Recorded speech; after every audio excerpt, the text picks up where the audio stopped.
I felt like, okay, something must be wrong with me. Everywhere I go, someone is.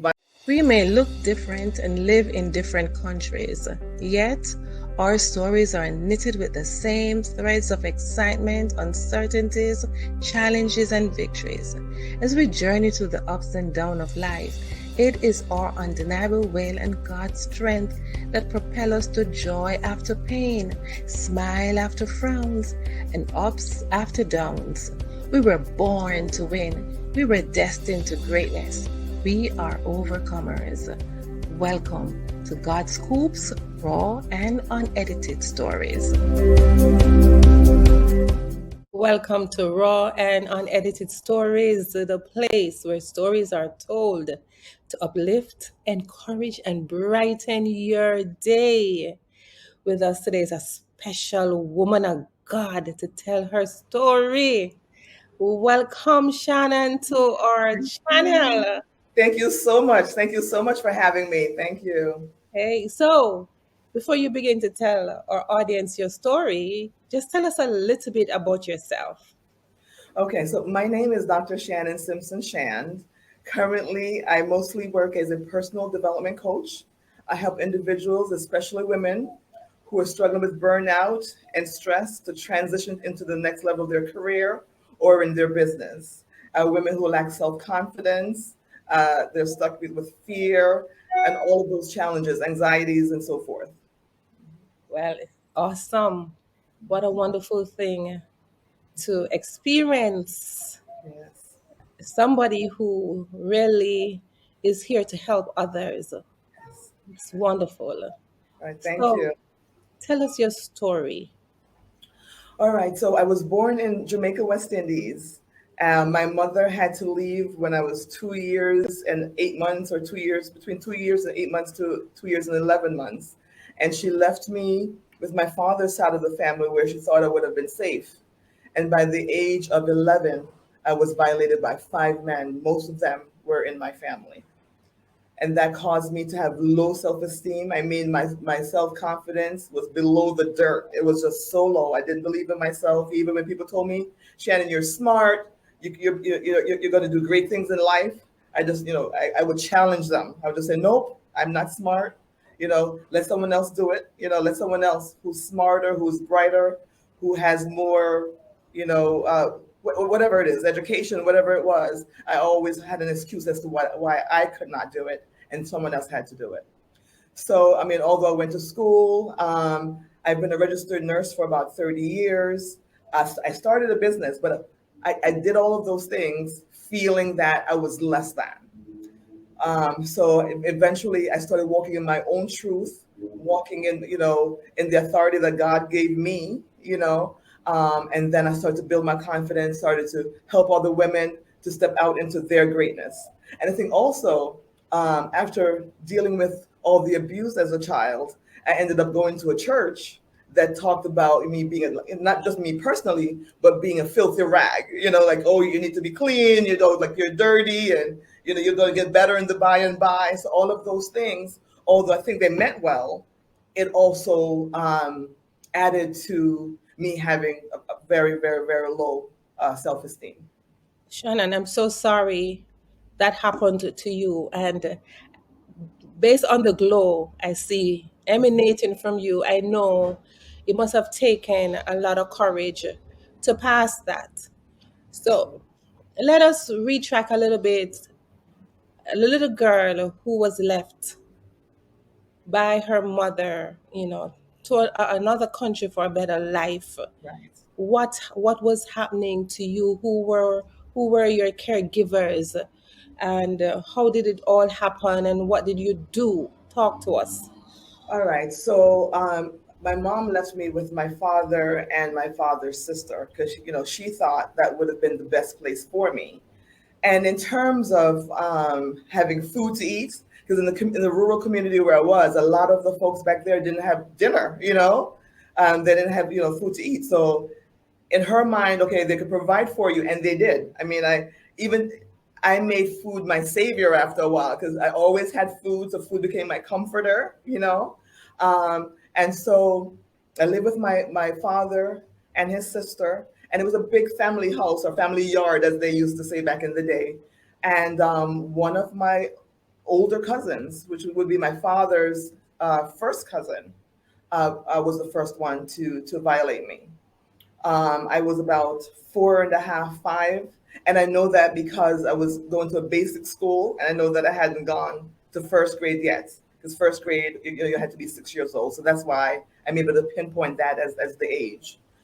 So when it happened, I didn't tell anyone because I didn't feel safe. I didn't feel safe enough to say that information, and I felt like I was responsible. Like, what did I do to bring that onto myself? Um, After a while, my grandaunt, my father's aunt, thought I needed to be in a better environment. And so she took me away from my aunt because my father had to leave. He was going to teachers college. And then he migrated to the United States. And then my grandaunt thought she would have been a better person for me to be with. However, it wasn't better. It wasn't better at all. So there was a man living there, and there was a pastor or minister, I should say, who came to do Bible studies with my grandaunt, and he also, and the man that was living there at the time. So I just, I couldn't tell my grandaunt because she was psychologically abusive, so I just didn't feel safe. And she had a lot of negative words to say about my mother as to, why would she leave you? She don't care about you. I mean, those are the things. And she would refer to her as your mama this and your mama that and your mama that. So as a little girl, you're just trying to find a place where someone would understand you and show you unconditional love. So, as Jamaicans say, I felt like I was standing on her eye top, If she would blink, I would fall off. So I'm just trying to be this perfect, perfect child living in our home. Um, and, I didn't tell her or anyone at that time. What was school life like at the time? I think people would say that I was naturally bright. So I would go to school. I did very well on my exams and answered all the questions in school, but I didn't interact really. I mean, it was mandatory playtime. I would play, because it was mandatory, but I wasn't one of those kids that would stay late and romp around, as a Jamaican would put it. As you hear the bell, as you hear amen for that song, I would go straight home because I didn't want to be beaten for getting home late, because that would have been the thing. Well, school was out at X time. Why did you take so long to get home? And then I could have been beaten for that. So that I didn't want to deal with. Because when she would quote unquote beat me, punish me, part of it was she would choke me. So you could kind of feel like you can't breathe. Oh my God, you feel like you're suffocating, like you're dying. So dealing with a violation from the man, and then from this person, I thought she loved me because she fed me. I was never hungry. So that's really how I interpreted love at that time, is to, okay, I'm eating, so I must be loved because I have food. I must be loved. Right. And I know that you must have done exceptionally well at school to be able to, surpass that insecurity that it caused you to feel. And talk to us about how you got out of that situation eventually into high school and to college and all of that. All right. So I ended up leaving my grandaunt's house. I was about 9 years old, and I lived somewhere else in Jamaica, in Christiana, because I was in South Manchester, and then I moved to Christiana for a little while. And then I must mention this. Let me not leave this out. I'll be remiss. So when I lived in Christiana, I ended up living with a family called, I want to definitely mention their names, Mr. and Mrs. Folks. And I must say, I lived with them for about a year. And that was the only time in my childhood, I must say, that I felt like a child, which is good. You're supposed to feel like a child when you're a child.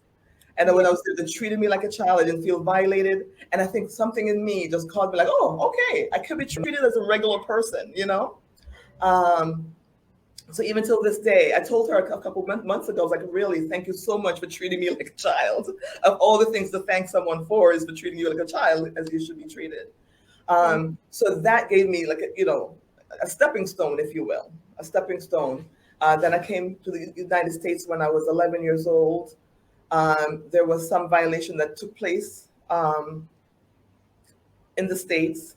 And by the age of 14, 15, 16, I contemplated suicide because I felt like, okay, something must be wrong with me. Everywhere I go, someone is violating me. So the only common denominator in all of this is me. So if I lived at my father's house, it happened. I lived at my grandaunt's house, it happened. I went on to, I didn't mention this part, I lived with my father's wife. My bonus mom lived at her house and it happened. And then I came to the United States and it happened again. So I'm thinking it must be me. Like I'm the only one in this equation. So I must be bringing this on myself was really how I saw it at the time, you know, and I contemplated committing suicide. My mom and my bonus dad, they had gone to a funeral in Jamaica. So I told myself, so when they come back, they'll find me dead. So that was kind of the plan. Okay, when they come back, they'll find me dead. And my godmother, who I was staying with, saw me and saw that something was wrong and asked me what was going on. And I started to tell her. So at that time, that's when just talking and releasing it, just getting the words out. I mean, obviously, I couldn't undo what had been done, but talking about it gave me the release. And it wasn't talking about it one time, you know, it was, you know, talking about it, talking about it, talking about it. And then in talking about it, I started to release it. Right. Yes, so that's how the journey began. Great. Just getting it out there and knowing that okay, nothing's wrong with you because that's what I was feeling. Something must be wrong with me because everywhere I went, something happened. So it has to be me. And then starting to find out that it wasn't me, then that helped. And so, what were some of her intervention strategies when you told her? Well, she approached the person, the current person, and at first I'm like, oh my God, don't do it, don't do it, don't do it. And she was like, well, you know, you're not the only girl child in the house. It needs to be addressed. And then she addressed it. Now, I must tell you, initially, when she brought it to the person's attention at the time, the person said, no, nope, I'm not doing that. I'm not doing that to her. And the pain that I felt at that time, it felt like it was worse than the actual abuse. Just the denial. I'm not sure why that is. I had to talk to a therapist about that to find out, you know, why was that more even? It felt more painful to me. That betrayal, like, oh my God, like it took me years to even talk about this, and now that I'm talking about it, you're saying it's not true, you know. And then shortly thereafter, he admitted, oh yes, it is true. And then that kind of took a weight off my shoulders because now I felt like not only did I have to like pretend and cover for everyone all these years, now I'm defending the truth, you know. But Yeah. thank God it didn't last for long because that felt like bricks were on my shoulder. Like, what are you saying? You know, just talking about it over and over and over, and you know, different pastors and things would talk to me and you know help to build me up. So it took a while, a lot of prayer. I did a lot of, I guess you would call it writing and releasing. Write it down, write down names and say, I forgive you, Tom. I'm just giving names. They're not real names. I forgive you, Michael. I forgive you, and just go through it. So I did that for a long time. It didn't totally solve the problem, but I started to feel like I was chipping away at all the blockades that I had built, or the mountains I had built around myself all these years. Yes. Um, so I did a lot of, you know, writing, releasing, forgiving the people who had violated me. But however, the biggest release came when I started saying, Shannon, I forgive you, you know, because I had taken on the responsibility of the whole thing. Just okay, I forgive you for thinking that you're responsible, you know, and just going through that whole thing and making positive affirmations, you know, like you are beautiful, you are beautiful, you are strong, you know. You can accomplish great things. Like tell myself positive things over and over and over and over and over again. And I'm so glad you mentioned this because I was just getting ready to ask you about your journey to Mhm. healing. Okay. And those are some really profound strategies. How did you transition from being an abused child to actually loving a man and trusting a man? Let's talk about that. All right. So I must say that was very difficult, right? So it wasn't a switch, and I think for me, it's actually my husband who showed me that he personally can be trusted, you know, that I can trust him with my heart. Um, and with him showing up for me and for me not to feel as though I'm being used or abused by him, I think is where the confidence came in for my relationship with my husband. He's like, for him to show me. At one point, I had gotten sick, and I mean, he cared for me, you know, really cared for me day by day, by day by day. I'd lost a lot of weight. Um, yes. And then I realized, okay, he really cared for me as a person, not because of my body parts. Oh, you know, he cared for me as a human being, as a person. And I think because of that, allowed me to say, oh, wow, okay. So as he's showing me love, I'm loving him more. Yes, and I know that many women who have experienced abuse, they tend to not get into relationships with men. Some Right. of them actually feel that they're in love with the same sex Hmm. and all those things, and a host of other side effects of childhood abuse. I want you to really tap into when you first started to like somebody and how it felt, and how did you begin to say, okay, I can trust him to give him my hand in marriage. Let's talk about that. All right. So I must say, although I try to say that I'm young, I'm really not a spring chicken, as they say.